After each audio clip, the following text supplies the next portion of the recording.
Hi friends, Glenn పవల్ హీరోగా నటించిన the running man cinema ఈ మధ్య రిలీజ్ అయింది. ఈ సినిమా ఎలా ఉందో చూద్దాం. ఈ సినిమాకి కథ అందించింది స్టీఫెన్ కింగ్. అతను రాసిన నవల ఆధారంగా హాలీవుడ్లో ఈ సినిమాని రెండోసారి తీశారు. ఈ సినిమాకి ఎడ్గార్ రైట్ దర్శకత్వం వహించారు. ఈ సినిమా కథ ఏంటో ఇప్పుడు చూద్దాం.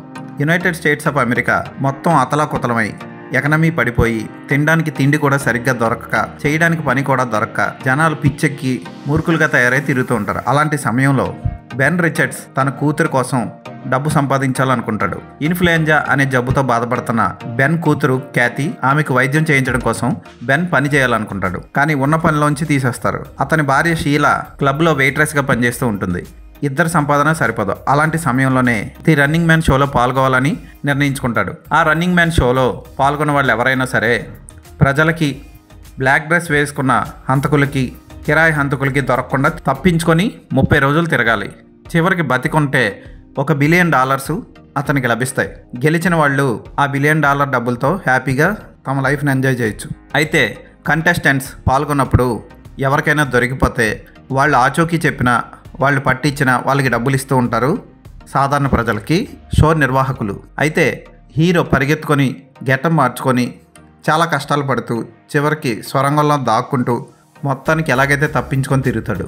అయితే షోని నిర్వహించే వ్యక్తి హీరో కంటే దారుణమైన ఆలోచనలతో హీరోని ఎలాగైనా సరే ఓడిపోయేలా చేయడానికి నానా ఎత్తులు వేస్తాడు. ఆ ఎత్తులేంటి, చివరికి బెన్ రిచర్డ్ గెలిచాడా లేదా అన్నది సినిమా చూసి తెలుసుకోవాలి. The running man Glenn Powell Ben Richards పాత్రలో సూపర్గా చేశాడు.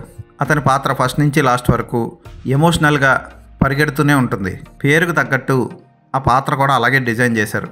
హోటల్లో తీసిన యాక్షన్ సన్నివేశం కానీ, క్లైమాక్స్లో ప్లేన్ మీద చేసిన యాక్షన్ సన్నివేశం కానీ అదిరిపోతాయి. అయితే ఎక్కువగా ప్లాన్లు వేస్తూ మాట్లాడుతూ ఉంటారు సినిమాలో.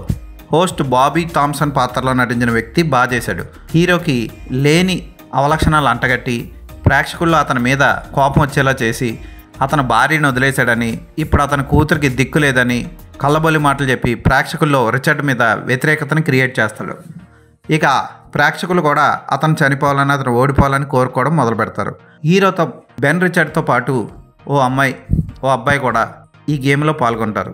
అందులో ఓ అబ్బాయి ఫస్ట్ 12 గంటల్లోనే